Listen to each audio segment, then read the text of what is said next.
Hello and welcome to Newscentre. With me, Parikshit Luthra. The United States is dealing with a historic backlog in visa applications with requests from Indian nationals piling up. The US Embassy has warned that though visa appointments are now open, there is a possibility of travelers not being able to be accommodated as per their dates, regardless of the purpose of travel. Indian citizens in America with valid H-1B visas can travel back and forth. Those whose visas have expired or are due to expire have been advised to avoid travel to India. American Indian companies have flagged this chronic processing delays.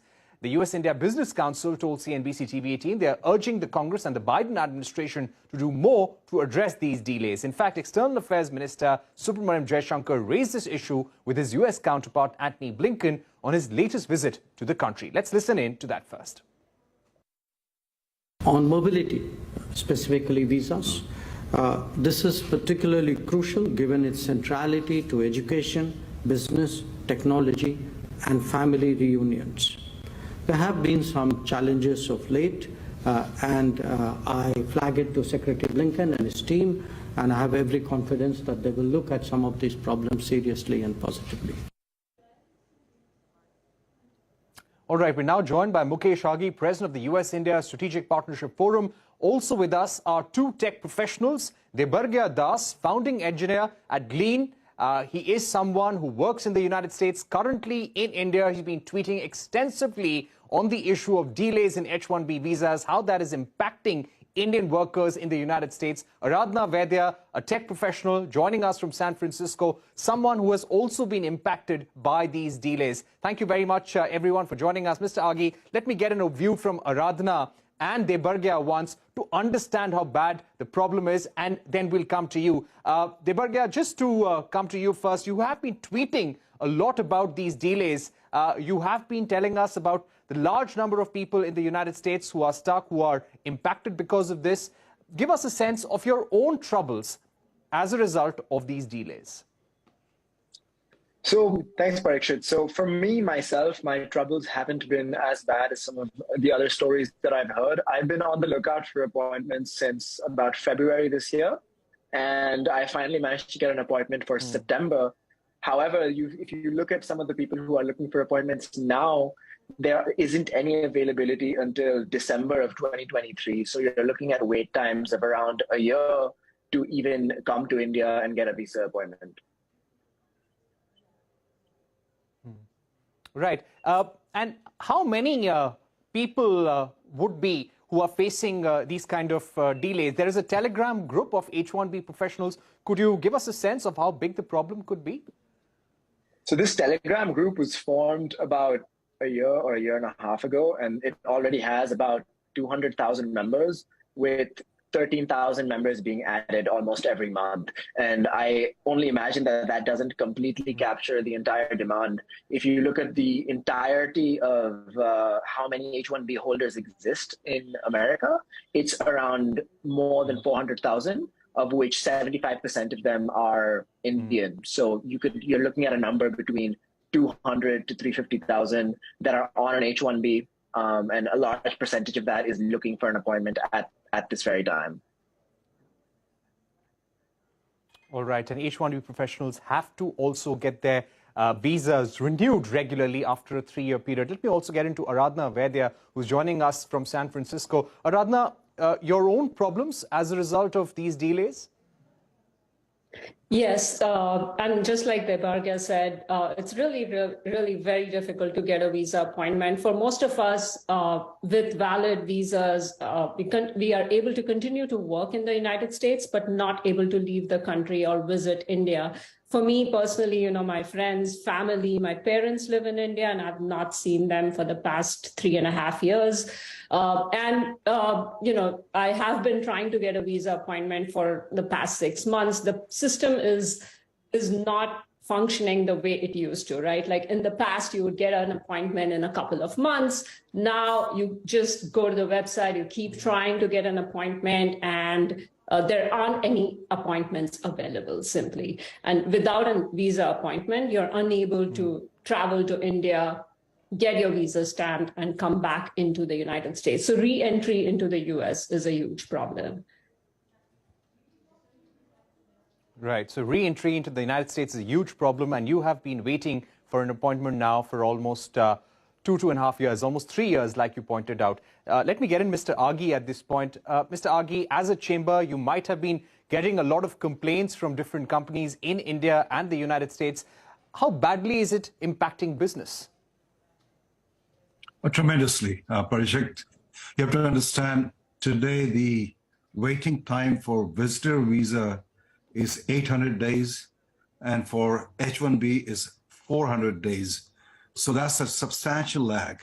And you have to understand from the US perspective, we have roughly around 11 million job openings in the US. And if you just look at the tech sector, we have a gap of almost a million professional shortage. So it has an impact on productivity, it has an impact on innovation, it has an impact on economic growth. So we are working closely with the US Embassy in India to see how they can become more efficient and try to provide them support so this process can be expedited. Right. Mr. Aghi, what we understand that the nature of visa and consular services at US missions in India and across the world are self-financing. The proceeds from visa fees are used to pay salaries and maintain staff in the visa teams, and this ability was impacted during the pandemic when there were restrictions on visa processing because of the lockdowns and the COVID pandemic. They have now started trying to ramp up capacity with additional resources in a big way. So do you feel the messages that have been coming so far from the US State Department, from the Secretary of State, are they adequate? They're making all the effort. You saw and heard from the Secretary of State, Tony Blinken, saying that we are investing. You heard from Councillor Heflin in Delhi that they are investing more. You know, it was a chicken and egg story. Basically, you don't want to invest because you're not financed. And so now State Department has stepped up and has started investing, adding more resources. And there's a lag time. And I think the lag time is going to be next 6 months. And after that, you'll see more efficiency coming through. But it is still unacceptable when you have to wait 400 days to get an appointment for a business visa. Just think about it, how it impacts the economy, how it impacts the startup scene. It does impact the innovation scenes because the Indian tech workers are quietly engaged trying to make US companies more efficient, innovative, and productive. Right. Let me go back to our guests also. Debarghya, you're currently in India. You are waiting your passport. You said that you were able to get your appointment after a wait of about 6 to 7 months. Give us a sense of what would you be expecting from the US State Department, from the US Embassy, when it comes to faster clearances for professionals like yours? Well, it's quite obvious that, you know, in addition to the professional and startup harm that Mr. Aghi mentioned, there's tremendous personal loss that's been throughout this entire process. There's people who haven't been able to attend their parents' funerals for years, haven't been able to see their loved ones for a long time. And what you really expect from a process like this, as in any country, you do expect these things to happen over the course of days and not months or years, as it is in this case. So now you have people who are actually, there's a cottage industry of companies that just try to get you a visa appointment, and that's just unacceptable. So I have friends and acquaintances who are paying $500, $1,000 just to have somebody in India log into this website and check and get them an appointment. And that's just an unacceptable situation to be as a country. Right. Aradhana, what is your view? What you think the State Department could possibly do, the US mission could possibly do? Yeah, so in my case, for example, I qualify for what's called a Dropbox appointment, which means I don't even need an interview for them to be able to stamp my passport and give me the visa, right? So at least for cases like that, where you don't need a face-to-face appointment, it's a Dropbox appointment. If they could enable some of these things within the US, that could ease some of the load that the embassies have to, since the embassies are backlogged.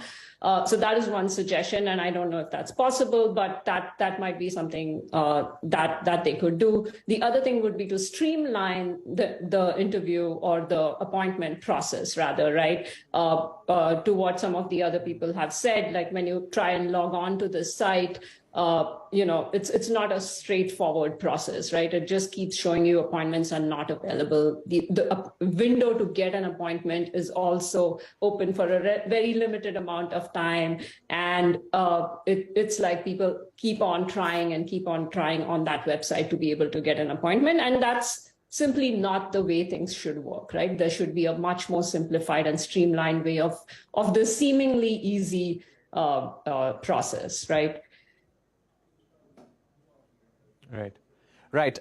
Do you also feel, Mr. Aghi, that these delays are impacting the hiring process of skilled professionals from India? Quite a bit, because I think when we hire, we expect people to join in a month's time, 2 times. And if you don't have a predictable time on getting a visa to come, then makes it more difficult to take that decision. But I just want to come back. I think we've been working very closely with the U.S. Embassy in India. And what they are trying to do is with limited resources, trying to waive off more interviews, trying to leverage more Dropbox. So there is a lot of effort being put in. And I think where they're asking for interviews is more for the first-time applicant or people who have been refused visa. So I have to basically bring to everybody's attention that all the efforts are being made by the embassy in Delhi. Yes, State Department did brief us here that they're going to add more and more resources, and that's going to take at least 6 months' time to get people up and running. And so I think you will see a positive impact 6 months from now. But meanwhile, we just have to ride the wave and see how we can get people across the border. Right. And any other recommendations to the U.S. government in order to ease the movement of professionals? Would you like to ask them to maybe prioritize certain categories? So we have made recommendation in the sense is there is a category on the emergency side when people have to move fast for health reasons, family reasons, or from a work perspective. Investors, we are able to move them fast enough. But you have to understand that the COVID backlog really made the whole process much more difficult because resources will reduce itself. So they're all ramping up. And you have to understand, for the first time, we are seeing students, for example, they're being given priority. We have 238,000 students in the US this year. And the number I saw, almost 1 million visas were issued last year between tourists and students coming to the US. So I think the effort is being made. It's not good enough. But in our discussion with State Department, they're stating very clearly they're adding resources, give some time to ramp up, and things will ease up. Right. Thank you very much, Debarghya, Aradhana, for joining us on this very important discussion that is affecting a large number of Indian professionals, and Mr. Aghi for joining us from the view of the US-India Strategic Partnership Forum as well. We're going to take a short break at this point, but don't go anywhere. When we return, we focus on the electric vehicle testing norms. Nitin Gadkari, the Road Transport Minister, has asked EV players to focus on quality. We catch up with Arun Kumar, Group President of Ola, to understand how the industry is prepping for these new norms.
Focus on quality, not cost. That was the message from Union Road Transport Minister Nitin Gadkari to electric vehicle makers. Speaking at a CNBC-TV18 event last night, Gadkari said the new testing norms for electric vehicles are in the interest of people. He also promised the industry that the new rules will be implemented only after consultation with experts and after taking stock of global standards. Let's listen in to Nitin Gadkari before we go across to the Ola Group President Arun Kumar, who's joining us. These testing norms, they are actually for the people interest. Because of the cost economics, some of the people are doing the material is not up to the standard. So by concerning the engineering faculty, IITs and other people, our expert committee, international standards, on the basis of that, we have fixed up the norms. I feel that it is in the interest of the industry that they should be quality-centric, not cost-centric. All right, joining me now to discuss this and more is Arun Kumar, Group President at Ola. Arun, thank you very much for joining us. Let me begin by asking you, will you be able to comply with this new timeline? We had also heard from the industry that certain aspects of these new testing norms are very difficult to implement for EV companies, and that may actually require them to set up a different unit, a separate capacity for testing those vehicles. Do you feel these new timelines are now realistic?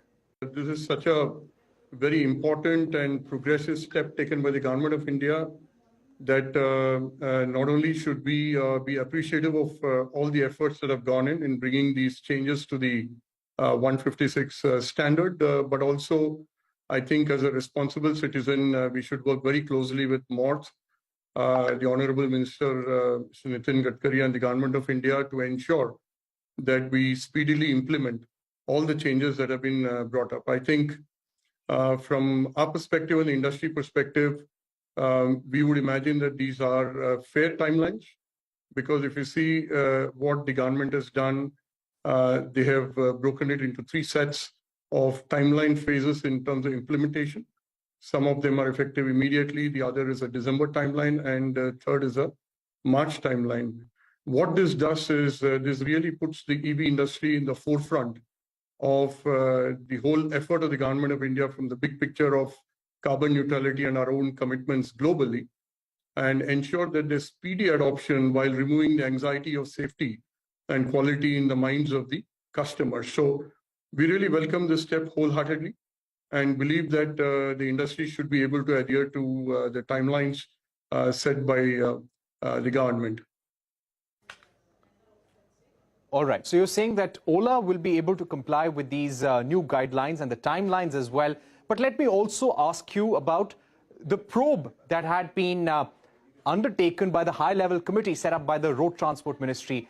There were at least 9 instances of fires in electric vehicles. There were companies like Ola, Pure EV, Jitendra EV, which were in Okinawa as well, which were the subject of that probe. And there were lapses found in the manufacturing processes, in the safety and testing processes at the level of the manufacturers. Give us a sense of the kind of quality checks, testing standards that you've increased at your own level in order to avoid such incidents in future.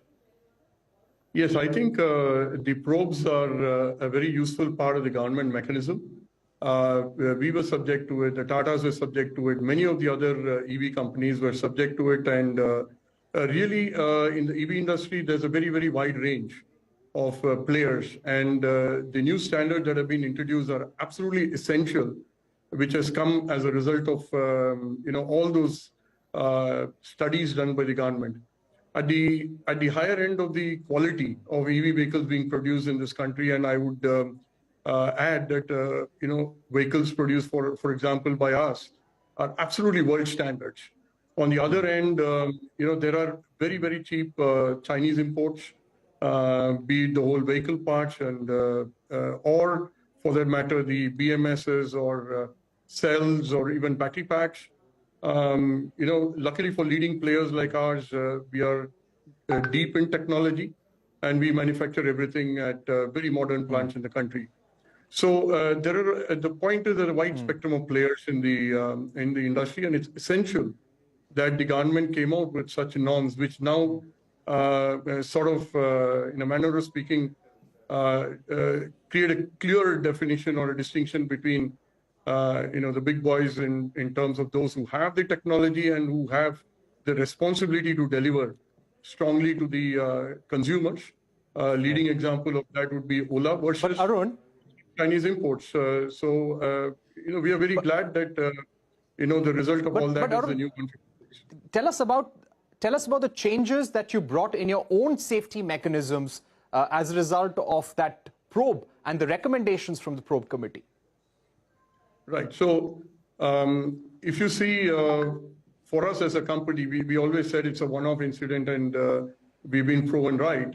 And, while I speak on behalf of the industry that, yes, we can implement in those timelines. However, to your specific question, the very fact that we as a company individually have the depth in our technology stack and our future factory to adhere to what you described at the beginning of this program as extremely difficult timelines is testament to the fact that we already have a high technology and a high safety battery pack and a vehicle. And that's the most important takeaway. If you see for this, that we are there. And we are glad that it's been recognized in the latest set of 156, and that kind of always backs what we have been assuring to all of you and the customers, that our battery packs and standards and manufacture are one of the highest, if not the best in the world. One simple example I will give you is the need for... Yes. Arun, we're running out of time. I want to put in 2-3 quick questions to you. Since April, we have been seeing a steep decline in sales of Ola Electric. From some 12,000 or 13,000, it came down to 3,400 or 3,500 in the month of August. Why is this happening? And do you see a strong drop in your booking numbers as well? Have you slashed production as a result? Yeah, I think a very, very easy question to answer. 1st September to 27th September, if you look up the Vahan portal, you'll find that Ola is #1 in terms of volumes, leave alone value. And again, October, we are quite confident of being the #1. So nothing more to answer. We are the #1. So this is because of the new Ola scooter, the mass level scooter that has been brought in the market. We're seeing a big demand for that. But at the same time, the company has introduced discounting for the S1 Pro, for the S1 Pro scooter. And I think the Diwali discount is 10,000 rupees.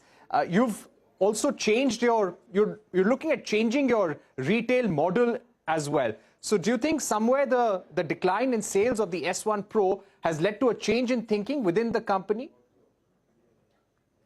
Absolutely not. First of all, we've been very innovative, the first automobile company in this country, perhaps the world, who does direct-to-customer model, right? And then this model is only being strengthened even further. It's not opening retail stores, but it's about opening experience centers, right? We still don't have dealership, and we don't intend having dealership. It's going to be delivered to your doorstep, and the way to order your vehicle is through the app. So there is no change in strategy. It's sharpening of strategy and enabling experience centers to give you that tall experience. And S1 Pro is selling absolutely in terms of its price band and segment. It is at about 2/3 the market share. S1 Pro is doing its job absolutely fine. It's very important for us to participate in the festival spirit, celebrate the Indian customer, and speed up the adoption into EV. Which is why we've, and the customer needs to experience the best feature and performance in a scooter in this country, perhaps the world. And hence it's a small motivation to try out the S1 Pro. After all, it's a small cost for enabling a lovely customer experience. And you're right, the S1 is driving volumes up. There's a lot more variants in the pipeline. You're going to see a lot more action in the next few months. Right. And the reason why I asked that question about discounting is because right now the EV industry in the two-wheeler segment is not able to meet the market demand. Many EV makers are saying that if they were able to meet the market demand, the conversion rate from electric to ICE would be much greater. At the same time, my last question, I've completely run out of time. How much of the September sales, Arun, are from the Ola S1, the mass market scooter, and how much are they from the S1 Pro, the premium scooter? Well, that's sort of internal information, but if I just give you the last 3 days of orders, literally we have more orders for S1 Pro going off the roof versus the S1, but we're just struggling with the orders and keeping up with the production. So we are absolutely overflowing with orders. Right. We've run out of time, but thank you very much, Arun Kumar, for joining us on Newscentre, giving us your view on the new EV testing norms and how Ola will be complying with them as well. With that, it's a wrap on this edition of Newscentre. Thank you for watching. Stay tuned to CNBC-TV18 for more updates.